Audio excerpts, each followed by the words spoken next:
Hi guys, welcome to it's me Priyanka YouTube channel. So ఇవాళ చార్మినార్ వెళ్ళుండే నేను. So యాక్చువల్గా వేరే వర్క్ పైన వెళ్ళాను, కాకపోతే కొంచెం చార్మినార్ దగ్గరనే ఉన్నాను కదా అని చెప్పేసి ఒకసారి వెళ్ళేసి వద్దామని చెప్పేసి అయితే వెళ్ళాను. వెళ్ళినాక నాకు ఒక చిన్న థాట్ వచ్చింది. ఎందుకంటే నేను ఎప్పుడు వెళ్ళినా ఫుల్ క్రౌడ్ ఉంటుంది అనమాట. ఫస్ట్ టైం నాకు చాలా తక్కువ జనాలు కనిపించారు. సో అందుకే ఒక వీడియో తీద్దాంలే అని చెప్పేసి అయితే, దట్టు రంజాన్ టైంలో కూడా చాలా తక్కువ ఉన్నారు. నేను వెళ్ళింది ట్యూస్డే, సో చాలా తక్కువ ఉండే జనాలు. అందుకే ఒక చిన్న క్లిప్ తీద్దాంలే అని చెప్పేసి అయితే ఒక వీడియో తీశాను. సో మీరు చార్మినార్ వెళ్తే మీరేం షాపింగ్ చేస్తారో కామెంట్ చేయండి. నేనైతే మోస్ట్లీ తీసుకుంటే అక్కడ ఇయర్ రింగ్స్ కనిపిస్తున్నాయి కదా, కొంచెం ఇట్లా పెద్ద పెద్దవి, అవి తీసుకుంటాను. నార్మల్ ఇంకా ఏవైతే అంత షాపింగ్ చేయను.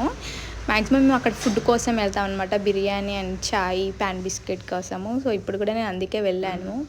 మీరేం తీసుకుంటారో కామెంట్ చేయండి. అండ్ చాలా బాగా అనిపించింది. కొంచెం బాగా ఎండలు ఉన్నాయి కానీ కాకపోతే కొంచెం జనాలు తక్కువ ఉండడం వల్ల కొంచెం బెటర్ అనిపించింది. లేదంటే అసలు అందులోకి వెళ్తే అసలు ఊపిరి ఆడదన్నట్టు అనిపిస్తుంది ఫీల్ అయితే. So please like